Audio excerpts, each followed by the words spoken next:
Hi everyone, and welcome to Ask Christa, the place where you can ask questions about how to work through business challenges and workplace issues. I'm Christa Dhimo, and today's listener question is a question I spend a lot of time on these days, especially with a couple of CEOs I'm currently advising. It's about experiencing anxiety at work. And I want to start by clearly stating that I am not a psychologist or mental health professional. As my disclaimer reads in every episode, I offer practical answers to common business challenges and workplace issues, but every situation is different. Seek out expert and specialized advice for any scenario beyond the straightforward and general answers I offer on my show. Here's the listener question. I work in a good group, and I like my manager. We're in a high-stress organization with stretched resources, but it helps to be on a good team where everyone supports each other. Recently, we were told there would be a reorg in Q4, which for us starts October 1st. None of us knows what that means, but I've been having what I think are anxiety issues ever since. I'm worried every day. I'm distracted. I'm having problems sleeping. I feel stressed out every morning and every night, not knowing what's going to happen. I'm having a hard time focusing at work, too. Our team is the best team in our department, and I believe that's because of our manager. I see other teams who feel burnt out and overworked all the time.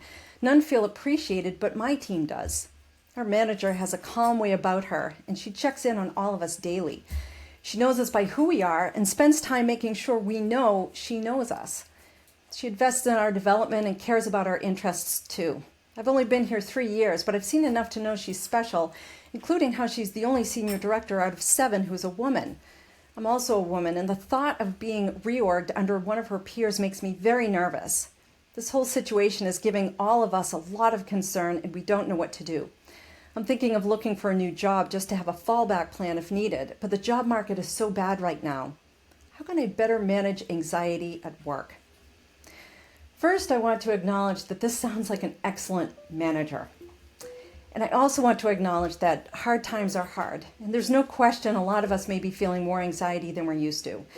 And from a business perspective, the uncertainty is real for a lot of industries right now, and also for tightly run small businesses with a global presence, relying on general stability of their supplies, as well as the way in which they supply.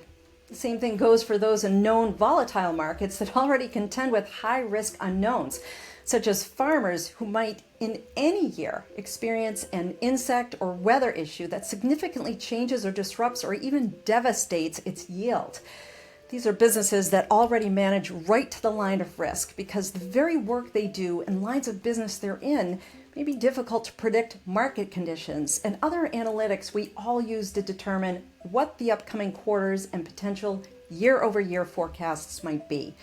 As I've discussed in other episodes, having the ability to make predictions and how much confidence you have in those predictions enables higher risk organizations such as startups and small businesses and those in volatile industries like farming to plan for and implement risk mitigation and management strategies ahead of time. That often blunts the impact and failure rate if such risks were to occur. But when those conditions are impacted as they've been these last 6 months, it creates a lot of unknowns, which happens to also be the basis of anxiety. And again, hard times are hard, especially if you cannot analyze or predict your market or buyer behavior or even standard costs as you have in the past because of various factors impacting businesses these days. So let's first talk about anxiety. By the way, I recommend Season 1, Episode 4 as a supplement to this episode. Episode 4 answers the question, how can I handle necessary changes at work better? My answer talks about stability and predictability being key points to how we feel more steady during changes we have no control over, which was the crux of the question asking about, quote, necessary changes, end quote. Back to this episode. Some level of anxiety is natural and typical in life. It's considered a vital emotion we all can and should experience if we think we're in danger or in harm's way. But when it becomes chronic, when it feels like a daily part of our lives, it's stressful. And chronic anxiety is often related to a stressful life. So you can see the loop. According to the American Psychological Association, and I'm paraphrasing, anxiety is an emotion that creates feelings of apprehension along with certain physical responses or reactions based on a feeling of anticipated danger or disaster or even doom. Anxiety is rooted in the future, what could happen, anticipating that danger or disaster or doom. To note, one of the hardest things about anxiety is someone feeling that the impending danger, or maybe even doom, is something they cannot control. It's an anticipated hardship that may happen, and the not knowing if it will happen is part of the anxiety. Some might refer to it as the waiting. That's how it is an anticipatory emotion. The anxiety puts people on alert so that they are prepared if the really bad thing happens. In this case, for our listener, it's whether an anticipated reorg will mean she's moved out from her current manager's team and into a different team with a different manager, a move our listener is anxious about. Perhaps it's fair to say she even dreads it. We'll include some general resources about anxiety and workplace stress in the show notes. And I also always recommend employees learn about and then take full advantage of their workplace benefits, because there may be an employee assistance program, or EAP, with immediate mental health resources available to support employees during acutely stressful times that create anxiety. Also, as is in the case of this listener, I recommend to anyone who has a fantastic manager, as our listener seems to have, that they approach and talk through this kind of stress and anxiety directly with your manager. This is the only way your manager can raise the angst up to senior leaders who should be offering more than the grapevine effect or the slow drip of information into the workplace. There's a saying I use a lot, and that is, in absence of information, imagination takes over. The author is unknown, otherwise I'd cite and give credit every time I say it. But one of the quickest ways leaders burn up productivity and create a languishing or listless, floating workplace energy is to slow drip information or allow the grapevine to create the narrative they, the leaders, are responsible for providing. This is particularly critical during stressful times and when there's a potential for disruption and upheaval to the organizational structure the employees are used to. Our imaginations, especially for those who've been through a few layoffs or terrible reorganizations, will create the worst case scenario as a means to prepare us for the worst case scenario. It's a typical and natural response. The imagined scenario worsens in the land of the unknown. So if your employees aren't getting the information they need to stay focused, and they're hearing about what they may feel is pending doom, which for this listener is the thought of being reorged to a different team and losing their manager along the way, expect their focus to drift at the same rate and distance as their imagination, preparing for the worst case scenario. And our listener has already described that seems to be the day-to-day, all because they don't have enough information to direct their attention and energy and imagination. If you cannot talk to your manager or others about your stress and anxiety about a reorg or any possible upcoming change that's causing anxiety at work, then look for anonymous, confidential ways to communicate your concerns and anxiety, such as suggestion boxes or even the ethics and compliance hotline, which most companies have depending on your size, the products you sell, the state or commonwealth you work in, and or your funding status, such as whether you're a publicly listed company. And I'm getting into the weeds here, but even if your company carries debt through certain U.S. bonds, you may be considered a public company. Therefore, you should have an ethics and compliance hotline available. And of course, consider speaking with external resources that can support and guide you through this highly stressful environment causing anxiety, as our listener describes. It's vitally important to address your brain health, including your mental and emotional health, just as you would your heart health, digestive health, kidney health, skin health, and so on. I'll include some resources in the show notes. Also important, when we experience anxiety from a possible future reorg or we hear rumbles of possible future layoff or other common workplace stressors, part of the anxiety is feeling or knowing you have no control over what might happen or when it might happen. You just know something will happen sometime. But there are steps you can take to balance your sense of self, strength, and choice, which some refer to as agency. And this is something everyone should be doing in the workplace anyway, even in good times. And that is knowing your worth because you know your value. I just wrote about these 3 steps in this week's More Answers newsletter. Here we go. Number 1, gain insights into your strengths. I always recommend the Gallup-Clifton Strengths Assessment as the gold standard for this because of how it offers workplace-related support in the results. I've talked a lot about Gallup in previous episodes. The organization is well known for their qualitative and quantitative research on organizational performance through employees. And their strengths assessment offers reliability, meaning it's consistent, and validity, meaning it's accurate. Worth noting, I'm not affiliated with, nor do I have any disclaimers or disclosures with Gallup.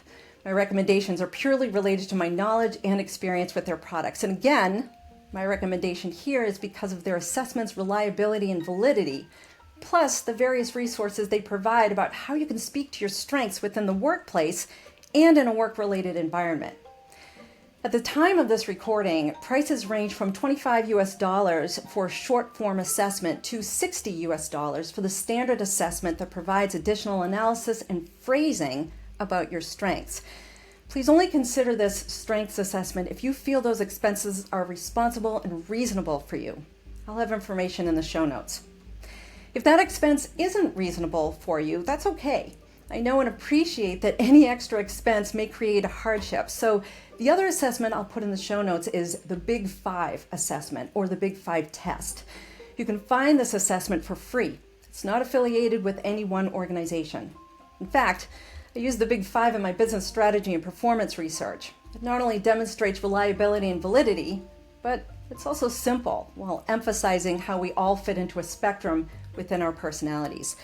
The Big 5 measures 5 traits, what we call OCEAN, O-C-E-A-N traits, which stands for openness, conscientiousness, extroversion, agreeableness, and neuroticism. I won't go into the details here, but I'll include an overview article from the Big 5 test site, which has a link to a free assessment, and those will also be in the show notes. We're going to have a big show notes section this episode. Also to note, the Myers-Briggs. I do not recommend that assessment. There have always been known statistical issues with the reliability and the validity of that assessment, hugely flawed from a results perspective. It's a composite of multiple data points that then labels you into a category. This just isn't how humans work. We're too dynamic to be a type.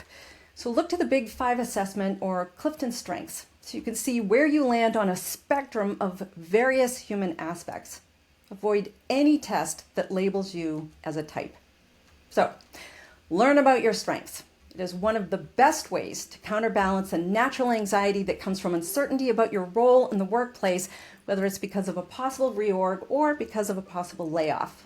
And no matter what, you should always be able to clearly articulate your worth and your value through your strengths. A great way to start is to learn about your strengths and how to talk about them. Number 2, be certain of the value you are adding to your organization in quantifiable ways. Your goals and other goals is the perfect place to begin. With a backdrop of your strengths fresh in your mind, write out the value you are adding to your organization in terms of your results. Align this with your current goals as well as your achievements that might be contributing to fringe goals or goals that aren't formally listed in your goals list but enable good things for your organization. Write out this fringe value you're adding to your team and to others beyond your formal goals, perhaps even how you're contributing to their goals and their achievements. This is showcasing the way your achievements are impacting the broader team and department. Your value goes beyond just your goals. Be the one who enables the world around you to achieve better results. And number 3, take it a step further. Talk about how you achieve those results and think qualitatively. What is your working style and how does that reinforce, strengthen, and improve the culture of your organization? What is your teaming style and how does that enable the team to be more productive? How much success do you enable around you because of your approach? How many times have you made an adjustment or a change that created an improvement that saved steps or defects or costs? Use your strengths to guide you. Use your goals as examples of what was achieved because of how you worked. And then write them out as though you're answering an interview question, such as, Tell me about a time when you achieved a challenging goal. Or tell me about a time when your working style enabled success for your team beyond your own goals. The purpose of these 3 steps is to reinvigorate what you know about your worth and your value at a time when you're uncertain of where you fit or will fit in the workplace. Reevaluating and reminding ourselves of our strengths, our achievements, and how we work is not only a validating exercise, but a great way to prepare for what you may want to say about yourself in the face of a challenge at work. It also prepares you for your next role, either in your current organization or in a different one. This exercise should remind you that you do actually have control in your life, even if you don't feel it at your current workplace. It's also a good start for updating your resume, which is also something you should be doing regularly, even when things are good in the workplace. And of course, breathe deeply and slowly. Blow it out. Sip cold water. Stretch several times throughout your day. These are quick tips and techniques that instantly dissolve a lot more stress than you may think. And when you can reduce your stress, you're making room to reduce your anxiety also. For your resources, I've included 3 different articles about anxiety. 2 are from the American Psychological Association, which includes various links to learn more and also find support if you feel you need it. The first article is related to anxiety overall, so you can learn more about it. The second article is called Coping with Stress at Work, published in October 2024. Work stress, especially chronic work stress, can lead to chronic anxiety at work, and the article may offer helpful insights. I also included an article from Project Healthy Minds called Navigating Anxiety. Project Healthy Minds is an interesting organization developed to remove stigma about mental health. And in today's work environments, that's a critical aspect, not just from a humanistic perspective, which is the place from which I work, but also from a business success perspective. As long as you have good humans working at your organization, you have to be aware of what will bring out their best each day, whatever that best might be. And it doesn't take much to do that at all. The article is written by Malia Clark and clinically reviewed by Dr. Andy Seckel, PhD. It was published in July 2025. I then offer 2 resources so you can learn about the Big 5 test. I included a video from Dr. Abby Medcalf, a PhD psychologist who does a lot of work on how human psychology impacts relationships. And this is an area I care a lot about because, again, aside from my humanistic perspective that I care about, relationships can make or break high performance in any organization and really kill off the execution of your strategy, too. Our listener's question for this episode is a perfect example of that. How our listener feels about work is directly tied to the relationship she has with her boss. And it's clear that her boss works at developing good professional relationships with everyone on her team. Dr. Medcalf gives a great overview of the Big 5 test in her video. It's just over 10 minutes long, and it's a very good and very watchable video. I also included an article called The History and Background of the Big 5 Test. It's written by Eli Marianne Husby and published in April 2024. It's a delightful and short overview of the Big 5 Test, complete with cited sources. The page takes you to a free Big 5 test also if you'd like to participate. And of course, I included a link to Clifton Strengths assessments on the Gallup site as well. Okay, there it is, episode 38. A tough question for a tough situation, and I hope I offered an answer that enables empowerment and action for a listener and anyone else managing anxiety at work while anticipating a potentially difficult work change. We're in season 4, focused on doing the work, which includes what might slow us down or keep us from doing the work at our best. You can submit your question directly on my show's site, askchrista.com. That's Christa with a CH, where you can also browse through various episodes based on category. While you're there, sign up for my More Answers newsletter, where you'll receive additional content on Sunday nights to set you up for the work week. As always, thank you for your support. And remember, if you have a business challenge or workplace issue, ask Christa.